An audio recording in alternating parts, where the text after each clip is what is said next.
Great, we're going to start. How is everyone? Everyone good? Yes? Oh, more people coming.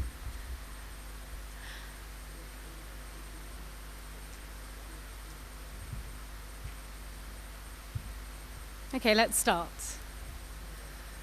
Welcome everybody to this session at Lahore Lit Fest for the launch of the book The Key Man by Simon Clarke, who joins me on my left-hand side here. And it's a real pleasure to be here, if you didn't hear me speaking earlier, to return to the Lahore Lit Fest after such a long time.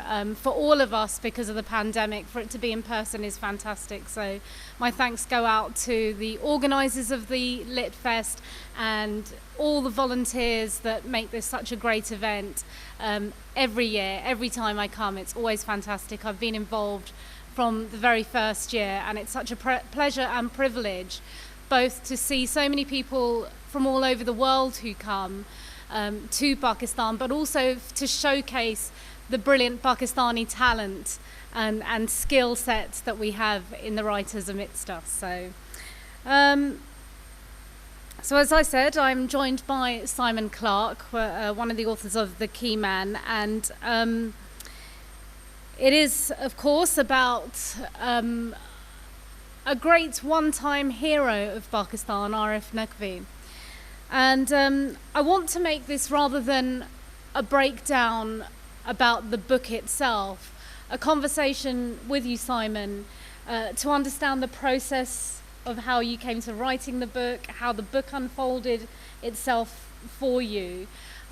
Because Simon, like me, is a journalist, and you didn't set out to write a book about Arif Naqvi, but that is what transpired. So, and as I always say in these sessions, it's not really about me, it's mostly about you, and I'm just here as a guide for the audience to ask hopefully the right questions, but we will give you the opportunity at the end to ask your own questions too.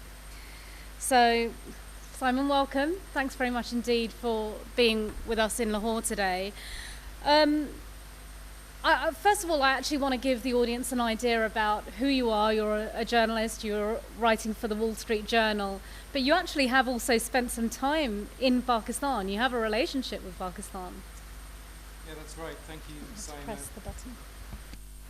Thank you, Saima. It's great to be here.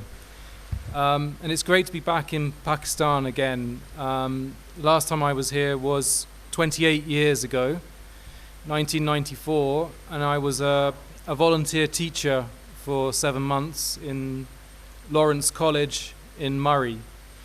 And during that time, I travelled all across Pakistan, and the teachers and students at Lawrence College became great friends. And I've always had a great affection, great admiration, and great respect for Pakistan and for Pakistanis.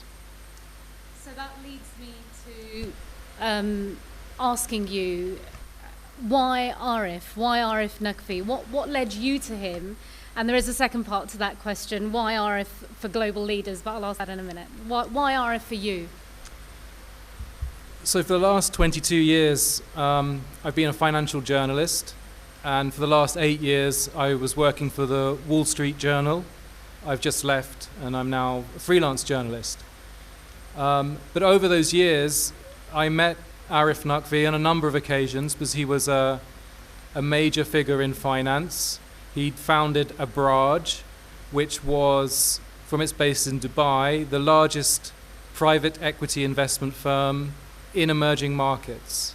It was the largest firm of its kind, investing in companies across Africa, South Asia, and Latin America. And I specialized in writing about private equity, so it was inevitable that I was going to be writing about Arif at various occasions. And you were seeking out people who were trying to do good in the financial world, right?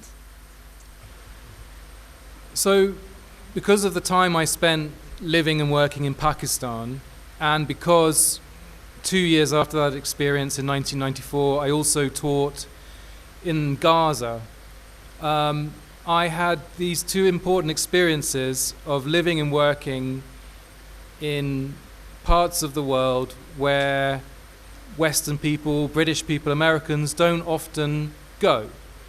And I discovered that our world is a very unequal place.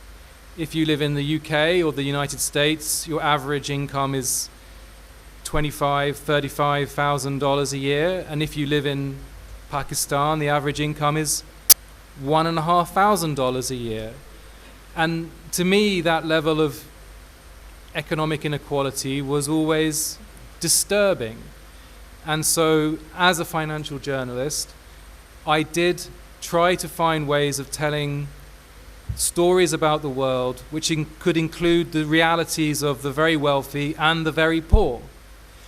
And I was particularly interested in business people, billionaires, entrepreneurs, who said that through their jobs they could provide services or opportunities which would help reduce poverty as well as increasing the wealth of people who are already rich. And Arif was one of... What's going on with my mic? Arif was one of those men, and in one of the chapters you call him the greatest showman. And he was one of those men for global leaders, Bill Clinton, Prince Charles, Bill Gates, of course, the Gates Foundation. They were also drawn to him. Yeah, so Arif didn't start out like that. I mean, he started out wanting to be successful in business, making profitable investments for himself and for his investors. And that's what he did. He started a barrage in 2002 in Dubai, and he and his colleagues were making investments such as in Aramex, which is considered like the FedEx of the Middle East. It's a parcel delivery company. He was making successful investments, expanding these companies and making them more profitable. And that was the extent of his ambition. But over the years, he realized that there was an opportunity to present his skills as being someone who could not only make money for investors, but who could help end poverty by investing in companies which would provide jobs and services in lower income countries, such as Pakistan or Kenya. He realized that by doing that, he could raise money from more institutions, from the World Bank, or from government funds like the UK's CDC or the United States' OPIC, as well as from billionaires and banks. So he presented himself as someone who could make money and end poverty at the same time. Which, of course, is known as impact investing. So at what point, when you came across Arif, a great hero as well in Pakistan? I was working at Dawn News at the time, Pakistan's first English news channel. I've interviewed him many times. An incredibly respected man, hugely popular. At what point in your journalism then, because at this point there is no book, you're writing articles, did things start to turn and you thought something's not quite right? So it all started in January 2018 when the co-author of The Key Man, Will Louch, received an email from someone who refused to give their name. This person said that they were an employee of Abraj, which was Arif's company, and that there were big problems at Abraj, and that $200 million, which had been invested in a $1 billion fund to build hospitals in Pakistan and Africa, had gone missing, and that this money belonged to Bill Gates and the US government and the UK government. This person refused to give their name, so we couldn't use this email to write a news article because we need to know who is providing the information before we can use it. So they wouldn't tell us who they were, so we didn't know if it was true or if it was false, or if this person was sincere or who had an agenda against Arif. So what we did was we took this allegation and we called up people. We called up dozens of people, investors in Abraj, sources in Abraj. I'd known by that time Arif and other of his colleagues for over a decade. And we verified this information. It was true. 200 million investors in Arif's billion-dollar healthcare fund were investigating whether $200 million of their money had gone missing. And we got enough sources to know that this was true. We called up Abraj, a senior executive who was an American citizen, who was a former representative of the United States government to the World Bank, who was then working for Abraj, spoke to us. And we said to him, has $200 million gone missing? And he said, that's a ridiculous question. We are a company that has the highest standards in the world. We are regulated in 7 jurisdictions. He had left a job at the World Bank to join Abraj. This is not true. We knew it was true. We presented the story to our editors. We showed it to the lawyers at the Wall Street Journal, and we published the story.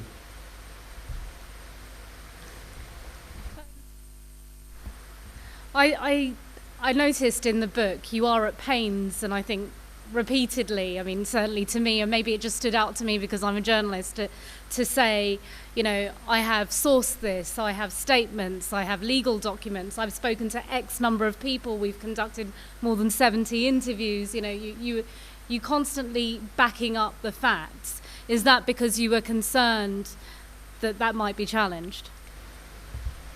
No, it's written like that because that's the style of journalism that I've been trained to do over 20 years. I'm a reporter, I'm not a columnist, I'm not an opinion writer, and so I can only write something if I can show my sources. And if I cannot show where the information is coming from, then I can't write it usually.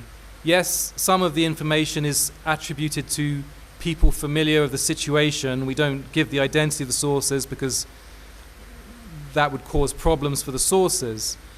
But this style of writing in the book is a result of the style of journalism that I do.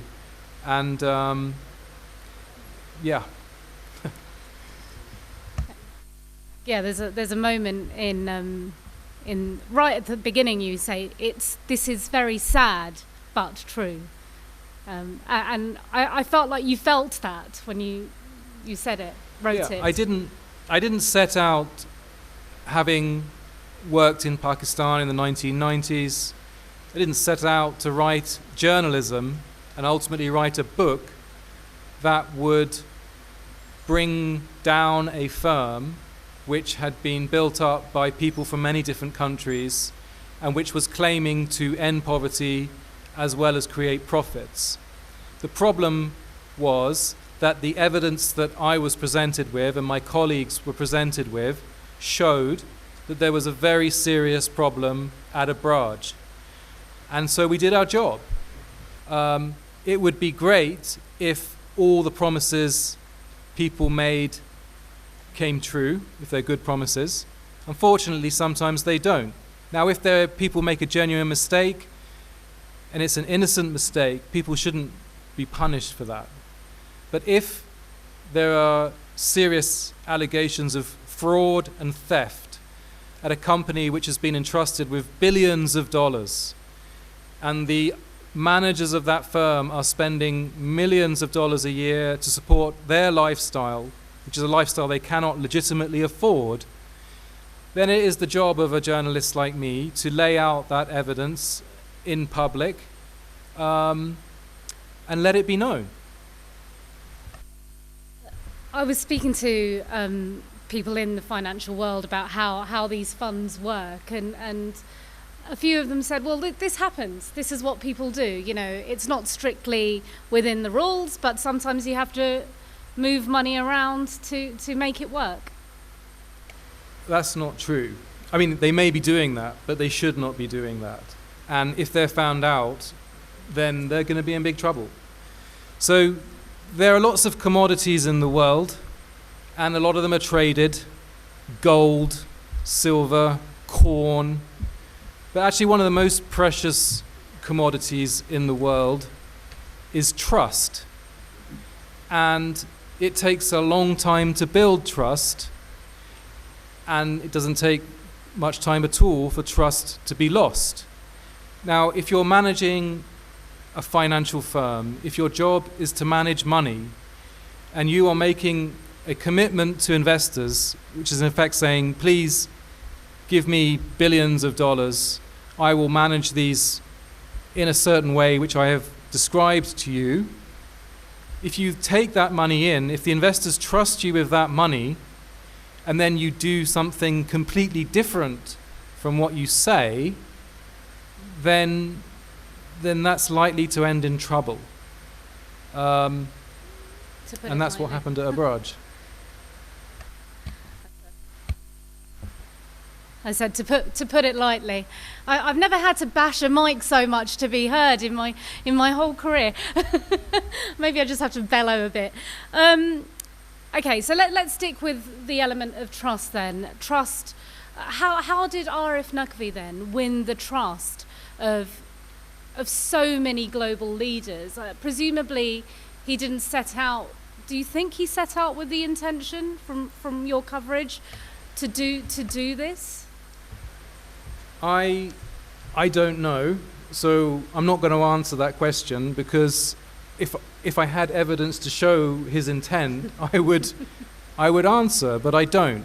The book is written based on documents which have taken us years to gather, and hundreds of interviews which have also taken years to gather. It's up for the readers to decide what they make of it. There is a serious criminal lawsuit ongoing against Arif. He's been criminally indicted by the United States government. He faces as long as 291 years in jail if he's found guilty of all charges. He's currently living in London. He's on bail after paying £15 million. He doesn't want to go to the US. He's appealing against the extradition to stand trial in New York, and ultimately it's up to the judge to decide whether he's innocent or guilty.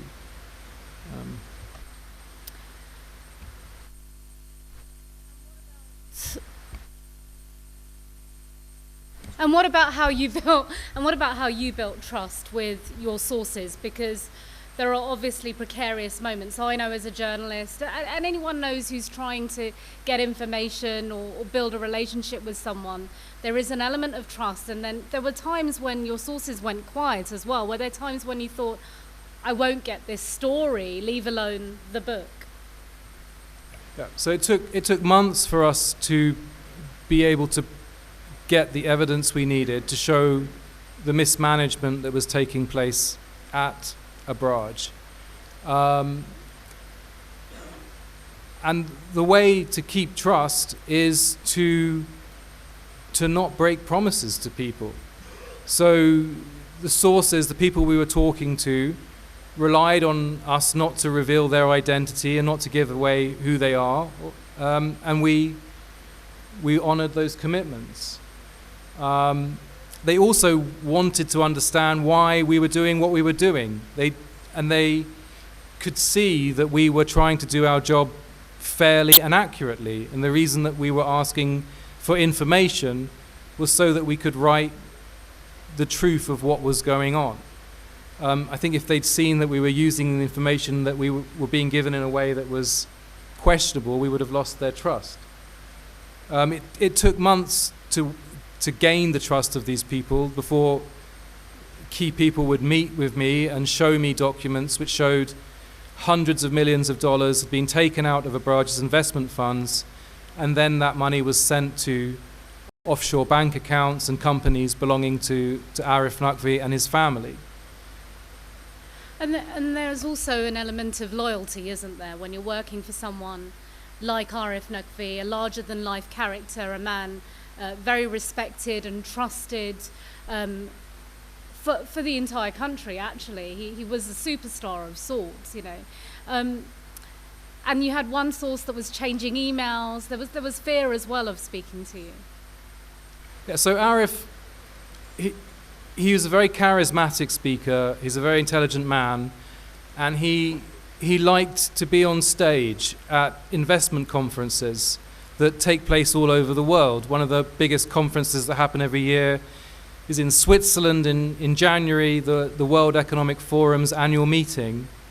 And Arif was a big presence at these conferences where he would meet presidents and billionaires, and he would make his case that he was someone who could help investors become rich, and he could help politicians solve problems that they were trying to solve. For example, in Pakistan, he owned K Electric, the electricity utility in Karachi, and initially Abraj did bring about improvements in how K Electric operated. By his presence in these conferences, he was invited to other important positions. For example, he was on the board of the UN Global Compact, which is part of the United Nations, and the board is supposed to advise the Secretary General on how to reach the Sustainable Development Goals to end poverty by 2030. He was also on the board of the Interpol Foundation, which is supposed to help the global police organization Interpol raise money. So he built a powerful network by networking with people in these forums, joining boards, convincing investors such as Bill Gates that he was the right person to trust money with. And for years, he was very successful, raising more and more money. And you say, he was the reason, he was trusted. You liken him to Tom Cruise. One of his investors likened him to Tom Cruise. As I say, it's not my opinion. Okay.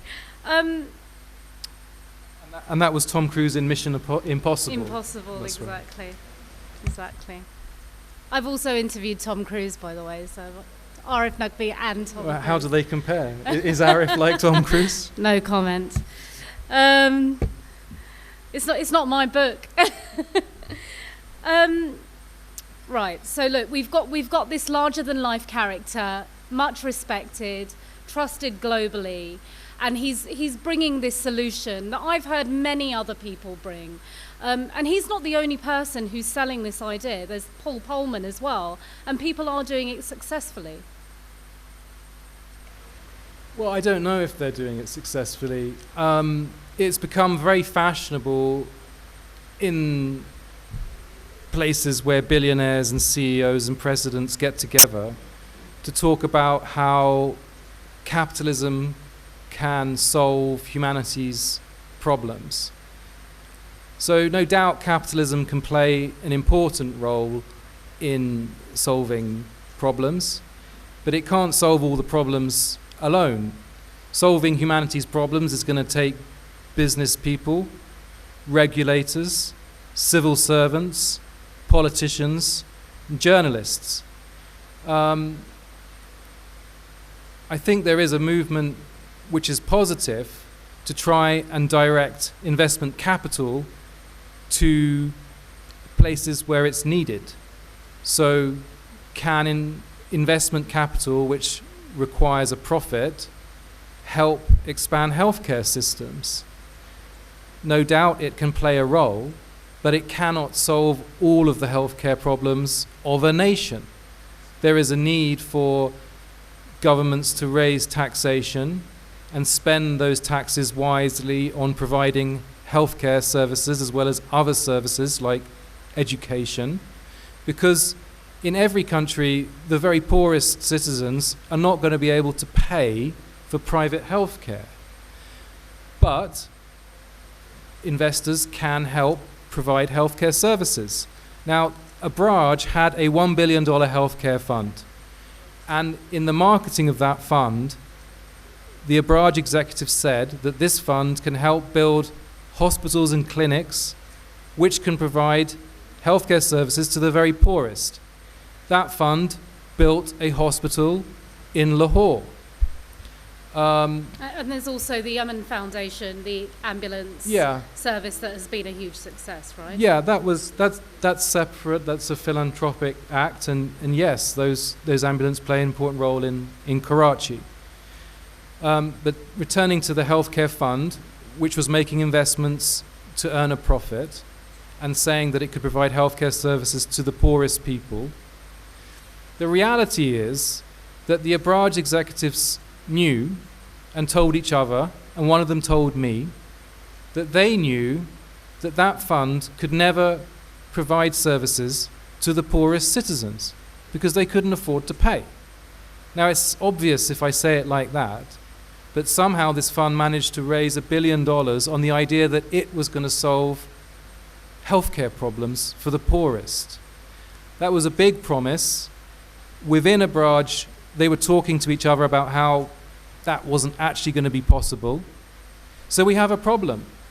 What this firm is telling people publicly is differently from what they're telling each other privately. And that was just the start of the problems, because then Abraj was asking investors to send money to that fund, and instead of building hospitals, they were then moving money out of that fund to pay for salaries, bonuses, and other expenses which they should not have been spending that money on. In terms of the world of impact investment and this disparity between, as you said, early on, you saw the kind of poverty that you witnessed, and we were discussing earlier, and you mentioned just now in Gaza and in Pakistan and India, and then the billions that are handled by these big players. Do you feel that there is a duplicity to it? I mean, you say something about duplicity being baked into the fabric of the World Economic Forum, and there's a great, very kind of snarky journalistic way of saying they began to set out how they're going to solve global poverty with cocktails and dinner. It's the kind of thing I would say as well, like, great, let's solve it, but first we're going to have a really swanky dinner. You have a bit of a disdain for that kind of thing. It's a fact.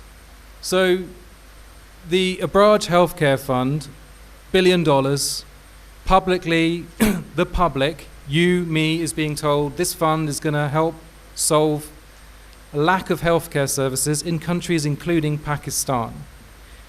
Internally, the Abraj executives are saying this fund cannot provide services to the poorest because they cannot afford to pay. Then they're moving money out of this fund, which they should not have been doing. Now, let's say this is an exception and that most of private equity firms don't do this. However, this fund is also charging investors annually a fee of 1.5% of $1 billion, and they're going to keep 20% of the profits. They didn't talk about that in public. They're entitled to do that, but it's not part of the public narrative. Now, at Davos, that's what we mean. On stage at Davos, billionaires and politicians talk about making a better world, and then literally they do meet in side rooms where they talk about doing deals where they will personally stand to make millions, tens of millions, hundreds of millions, billions of dollars. So there is something going on there that is transparent, and there's also something going on that is not transparent. The cocktails that you're referring to was a specific meeting which took place, I think, in 2007, 2008, which is where the term impact investing was invented. It was a dinner that took place at the Rockefeller Foundation in northern Italy. They have a villa there. And a group of billionaires and representatives of billionaires got together to talk about how investment capital could be used to help end poverty. And I got the agenda for that meeting, and it did start with cocktails before dinner.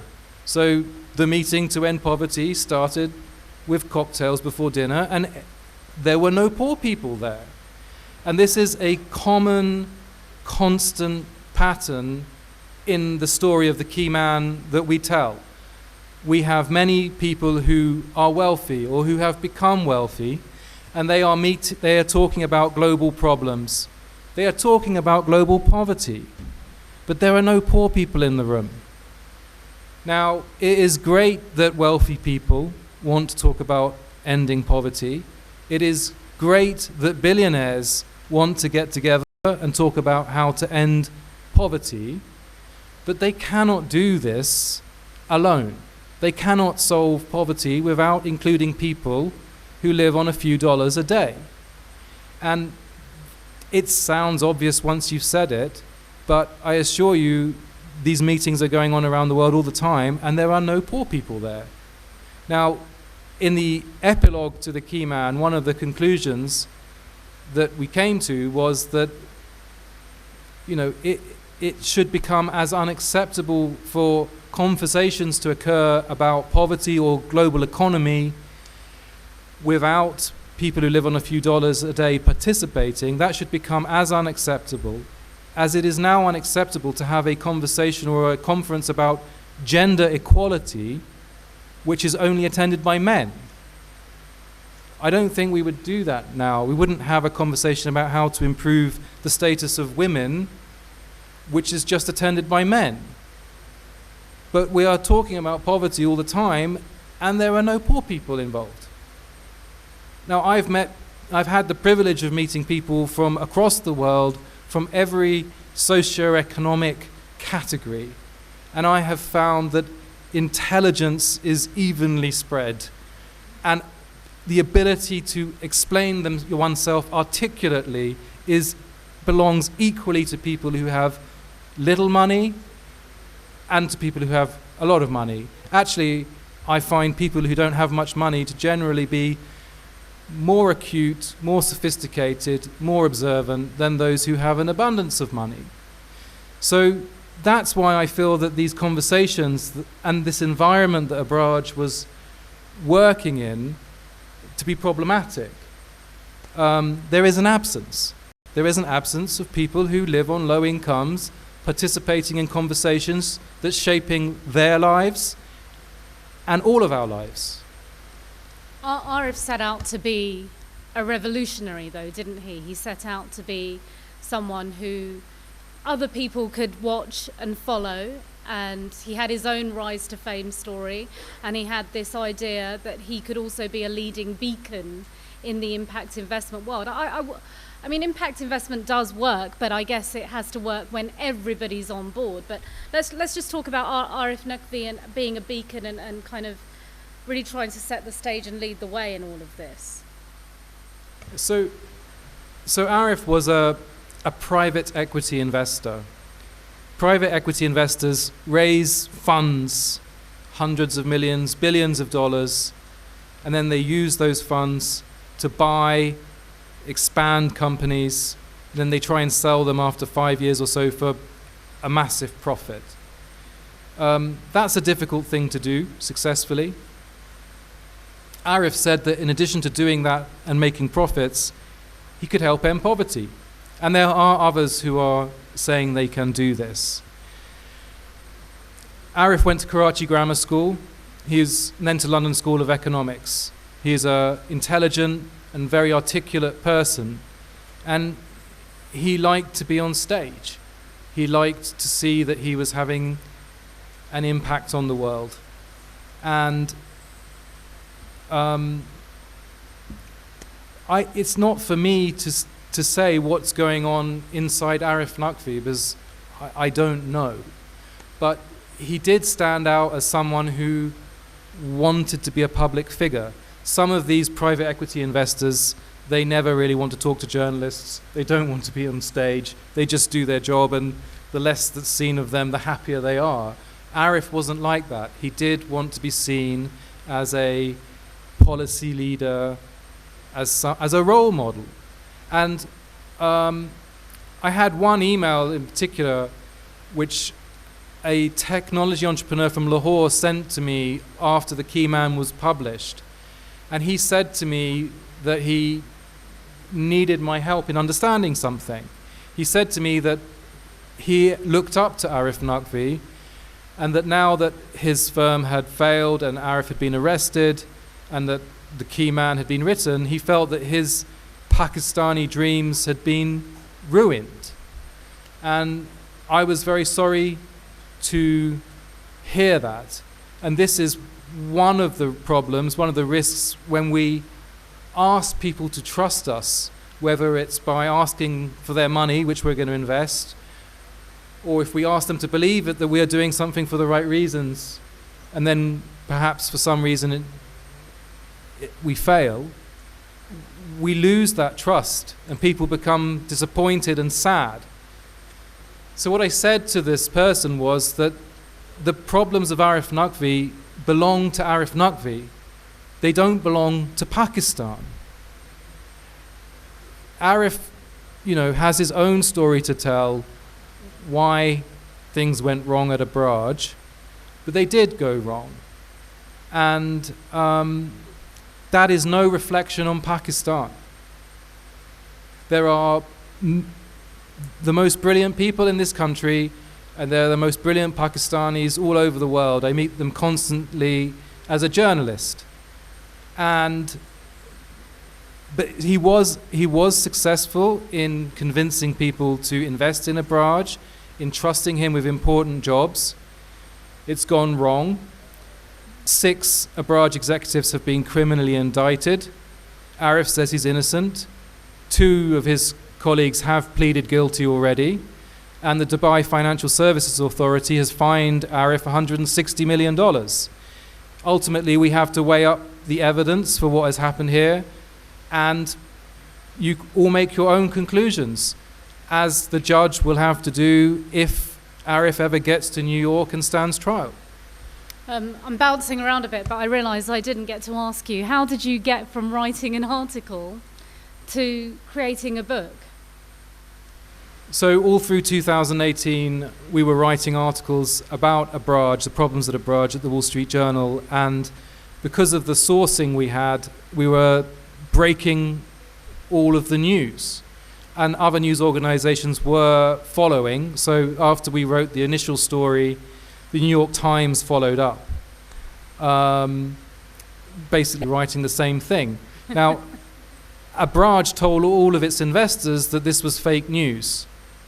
It would be very unusual for the Wall Street Journal to write fake news, and it would be very unusual for the New York Times to write fake news, and it would be extremely unusual for both of those newspapers to write fake news. The news wasn't fake. It was true. We were writing about problems in the healthcare fund, which have been proven to be true. After writing all of these articles, I was contacted by a literary agent who asked if I wanted to write a book about Abraj. So I then wrote a 10,000-word book proposal, and the literary agent then sent that proposal to publishers, and HarperCollins in the US agreed to publish the book. And how did that timeline work with his arrest and then obviously the criminal proceedings? Yeah. So I got contacted by the literary agent in November or December of 2018, which was a month after the front page investigative feature on Abraj was published in the Wall Street Journal. And then in April 2019, Arif was arrested. And I'll just tell you can I tell you a story about when Arif was arrested? So when Arif was arrested, he was flying from Pakistan to London Heathrow Airport. He flew via Qatar, because if he went through the United Arab Emirates, he risked being arrested in the UAE because there was an arrest warrant for him there. So he didn't fly through the UAE. He landed in London Heathrow Airport, April 2019, and he stepped off the plane, and there was a policeman waiting for him who said, "You're under arrest." And Arif said, "You can't arrest me." And the policeman said, "Why not?" And Arif said, "Because I checked before I got on the plane, and there's no red notice in my name from Interpol." So red notice is a international arrest warrant. And let's just remember, Arif's on the board of the Interpol Foundation. And the policeman said to him, "I don't need a red notice. You're under arrest." And he was sent to Wandsworth Prison until he could pay £15 million to get bail. Now, the point of that story is what Arif said to that policeman showed that he had a high level of confidence that he was almost beyond the law. He believed, because of his network of influential friends, that it almost seemed that rules that apply to all of us didn't apply to him. And this is something of a problem in the way elites network. There are other occasions in the book where professionals within the companies that invested in Abraj saw there was a problem. So someone at the World Bank saw there was a problem, and someone at Proparco, which is a French government fund, saw there was a problem. So and they asked Abraj to explain, I think there's a problem here, where's our money? And how Abraj dealt with this is very interesting. Arif rang up a more senior executive at the World Bank and Proparco, and he complained about the person who was complaining about Abraj, and said that your employee is being frankly insulting, and you owe me an apology. How dare you ask these questions about Abraj? And senior officials at the World Bank and Proparco did apologize to Arif just for asking difficult questions. Now, another executive identified a problem at Abraj at the Gates Foundation. And this is the person that really identified things that were going wrong. And when this Gates Foundation official raised an objection, Arif again called a senior executive at the Gates Foundation and complained. He said, your employee, Andrew Farnham, is asking insulting questions. You owe me an apology. Something different happened here. The senior Gates official called in the junior Gates Foundation official and said, what's going on? The junior Gates Foundation official said, actually, I think we are owed an apology. I'm just asking where our money is. How can that be offensive? And the senior official decided to support the more junior official and said, okay, continue. Find out what is going on here. They did not apologize to Arif. They decided to try and find out what was going on. But this all points also to then issues within the entire industry, right? That there's no real oversight that is needed, that clearly there needs to be a few more checks and balances. That's absolutely true, but it's bigger than the industry. So in Pakistan, there is a narrative that has been spread that the reason why Abraj failed is because the US government was unhappy that Abraj was going to sell Karachi Electric, to a Chinese company called Shanghai Electric. Now, there's no evidence for this theory, and there's plenty of evidence of illegal activity at Abraj. Now, the first person who publicly supported this theory about American involvement was actually a former Prime Minister of Pakistan, Shahid Khaqan Abbasi, who was interviewed by Dawn in February 2021, sorry. And he said something along the lines of, there's more going on here than meets the eye, things need to be explained, how Abraj failed and how Karachi Electric couldn't be sold. So after this article was published, I called Mr. Abbasi and I asked him if he could tell me a bit more about what he was saying. Did he have any evidence that there was external influence in how Abraj failed? And he didn't have any evidence, but he started to talk about civil servants who he felt had been obstructive in the sale of K Electric. And he spoke about one civil servant in particular, whose name is Irfan Ali, who was at the time Secretary of the Privatization Ministry. So I found a phone number for Irfan Ali and I called him. And I asked him, did you block the K Electric transaction? Did you block the sale of K Electric to Shanghai Electric? And he said, yes. I said, why did you do that? And he said that it was his job to decide whether to approve or proceed with the granting of a national security clearance certificate for the sale of K Electric. And in order to do that, he had to see the share purchase agreement for the sale. And Abraj refused to show him the share purchase agreement. So he could not grant the national security clearance certificate. So again, the problem here is a lack of transparency. The civil servant is doing his job. He needs to see the share purchase agreement before he can award the national security clearance certificate. He asks for the share purchase agreement. The seller, Abraj, Arif's company, says no, you cannot see it. So I call the Prime Minister back and say, Irfan Ali has told me why he did what he did. You know why he did what he did. So why are you helping to spread a conspiracy theory? And his answer was not convincing.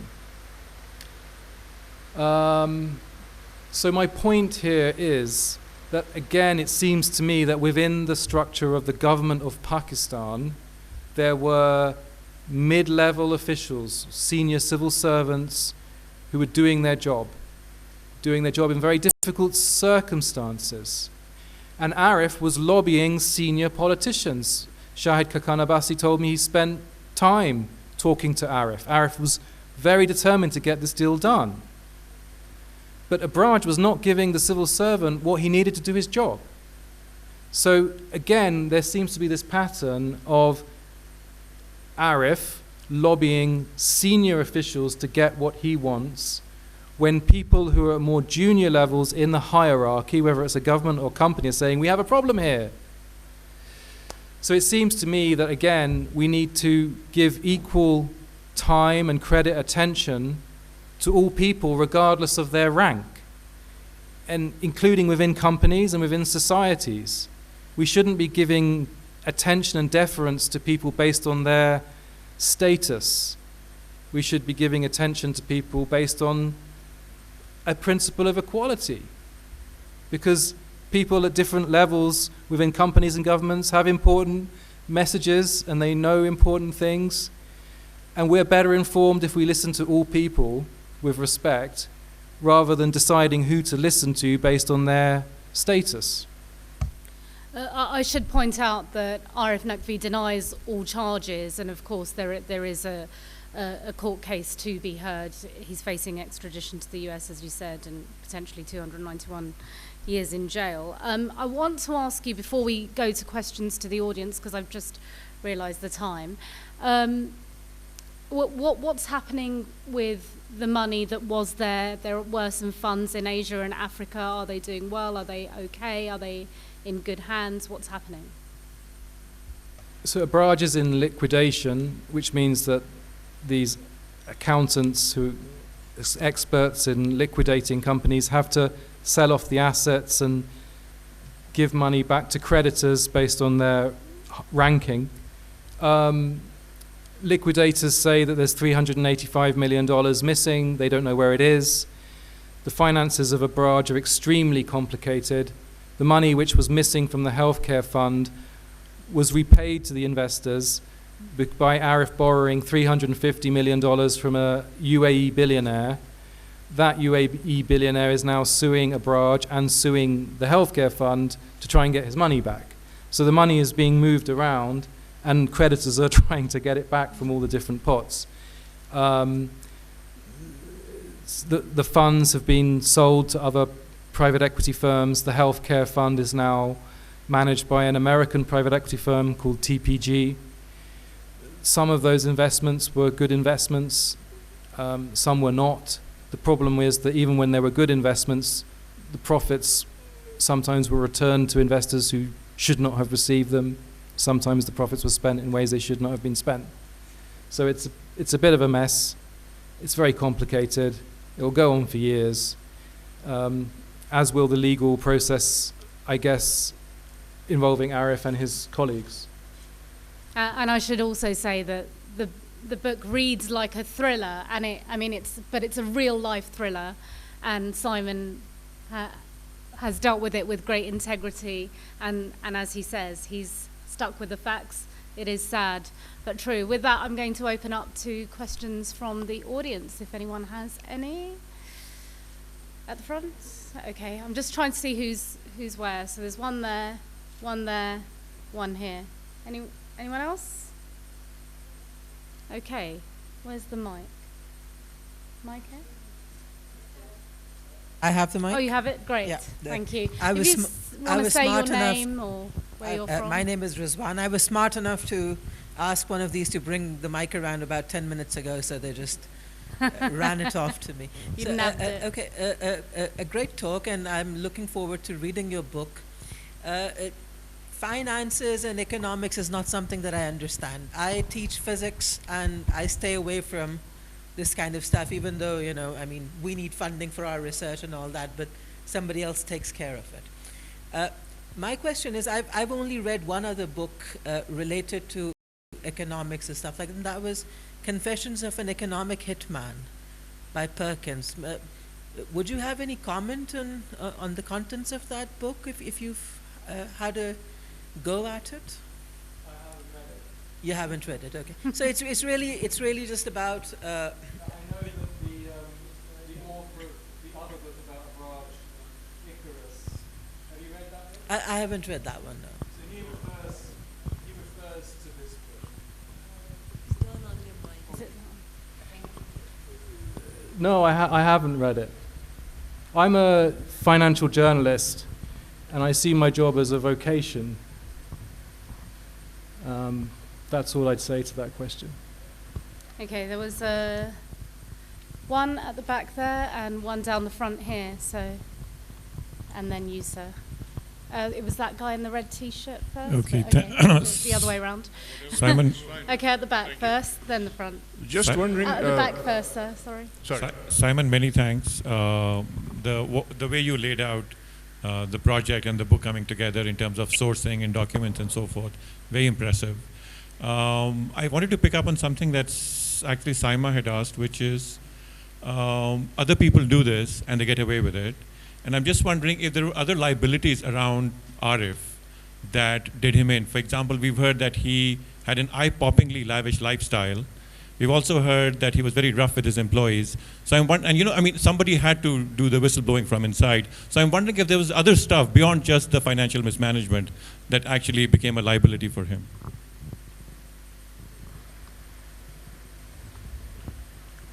Well, you say other people do this, and other people have told me that other people do this, but I have never found anyone that has done anything like this.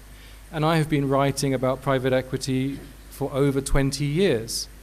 Now, there were people that said to me, some US firms, they've done this. I was like, well, who are they? I'll write the story tomorrow. Great. It would be more visible, more successful to write a story like this about a US firm. But when I was told it was this firm and I looked into it, there were some issues there, but there was nothing like this. So there's a lot of arguments which are being made, fair enough, in defense of a barrage. But if those arguments are true, then it's important that they are shared publicly. If they're not true, then we are being deceived. So now, to answer your question about is there anything that... Yes. Right. So I'm not defending Abraj. Yeah, I know you're not. So Arif, his employees found him both incredibly inspiring and charismatic, but at times there are evidence that they felt that they were being bullied.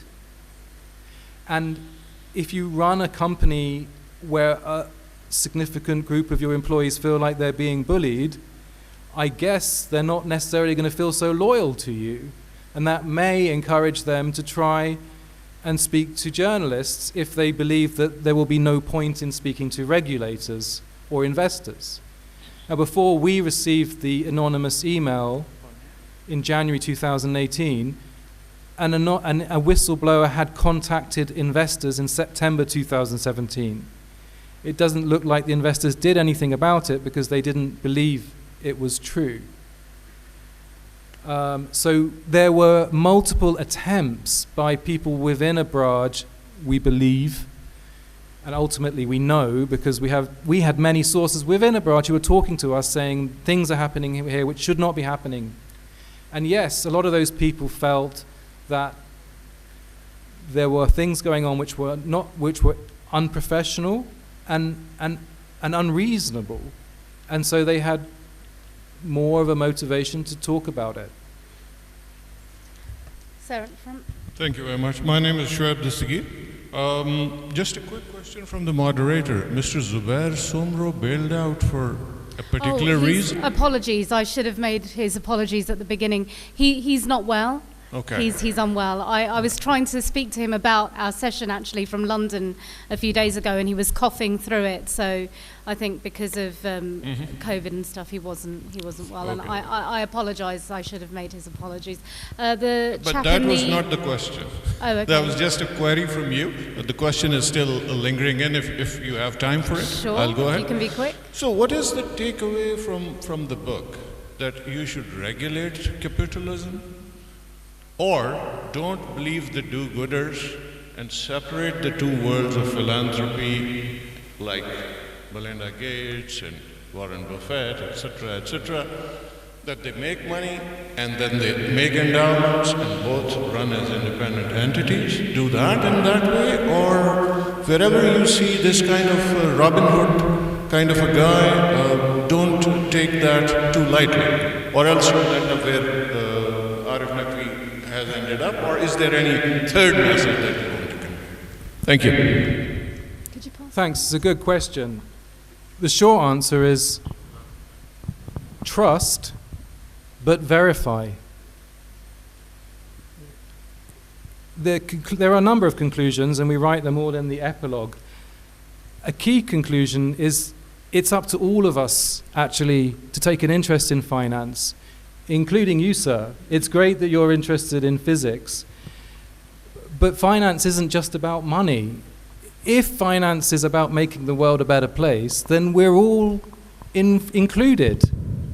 So we shouldn't allow the financiers to say, when you ask to explain a detail, can you tell me how that works exactly? And they say, oh no, that's confidential. Or no, it's too complicated. We deserve an answer. Because if they are investing in the public good, then the information should be public. If they are telling us we are doing this to make the world a better place, but we're not going to tell you exactly how we're going to do it because the terms are confidential, I have a problem with that argument. I think we all should. Yes, capitalism can do good. It's important for us all to scrutinize it, to take an interest and have a voice and participate. Gentleman at the front. Yeah, my question sort of leads from what you just said. Given your sort of very internal knowledge of the private equity space, do you think that the impact investing as something is actually effective? Because the structure of private equity, which is designed to sort of just uproot small businesses, if I may use a radical term, seems to be geared to just not achieve what, and something that otherwise we might be thinking is being achieved. So what do you think, does it actually work? I know we mentioned some examples, like the ambulances, whatever, but... It can work. And it's a good question, because maybe ultimately it can't.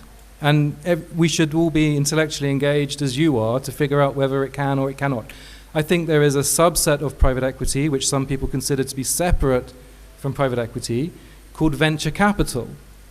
Now, if you come up with a brilliant idea for the next super app in Pakistan, and you believe this app can be global, but you don't have the money, it's going to be a venture capitalist that will give you the money to make that idea become a reality. But see, that's where there is space for actors like Arif Naqvi to actually exploit the masses. Because because think about it, so someone who is claiming to be this Robin Hood figure, as Sir mentioned right now, might not understand the problems of our people. I wouldn't even say nation, because that's a term. This is a good question. Can, and then we've got one final question. That's it. Okay. So yes, the answer is, I think, that there's an important role for venture capitalists to play within a regulated market, right? So and then those regulated markets exist in political communities. And so where there are interested citizens and consumers. And ultimately, we're supposed to be able to keep the venture capitalists and the entrepreneurs on the right tracks. Now, you know, it was venture capitalists that funded Google and Apple, and, you know, they have been built into very large, successful companies. Maybe they're too large and too successful now. It was also venture capitalists that funded Theranos, and they went wrong. Now, an element of that, they took a risk, they benefit or they lose based on that risk within limits, and those limits are set by regulators and politicians, so that it shouldn't be possible for venture capitalists or private equity executives to do criminal things. That was what I was trying to get at when I said, should Right. there be more oversight? There should be more oversight. I'm going to crack on because we're going to get booted out eventually. One final question, sir. My name is Irfan Ali. And, Not the Irfan. And I came to this session because Simon, he has already stated the story. He wrote an article in last week's Dawn, I think. It was he and Kazim Alam wrote that article. I must first congratulate Simon for writing something that gives everybody's point of view. And just to state what actually happened, I was the Federal Secretary for Privatization in the year 2017 and 18, if I'm not wrong. I went on to be Secretary Power after that. You all know that Karachi Electric was privatized some way back in 2006 or 7, and there was this share purchase agreement between the government and Karachi Electric. Abraj came a year or two later, but there was this agreement that said that whenever the majority shares were to be sold, the government would give a national security clearance. And this is where we came in. They had done a share purchase agreement with Shanghai Electric in the year 2016. And we wanted to see the transaction. The share purchase agreement of 2005 clearly stated that the security clearance would be given on the basis of the transaction. And I must say that despite all that we could do, we were not shown the share purchase agreement. The matter went to the cabinet. Everybody has his opinions. We had nothing against the transaction itself between Abraj and Shanghai Electric.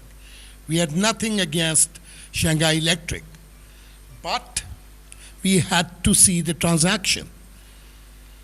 And because the SPA was the constituent document of the transaction. I was badly hurt. So we're gonna, I'm one sorry. One last thing. 30 I seconds. was badly hurt when last year when Simon called me and said that there is a talk of American influence or some other influence behind all this. I was stunned at that. What we did and what we'll again do if given the opportunity is to ensure that anything that has to do with Pakistan and our national interest is transparent. On that note, that was a very good note to end it on. Thanks very much indeed. And that is the importance of sourcing and good journalism that leads to a great book. The book is here. It can be signed by Simon later. Go buy it. Go buy all the other books you're going to see here. Thanks very much indeed. And of course, it's by Simon Clark and Will Louch. Thank you, everyone. Thank you, Simon.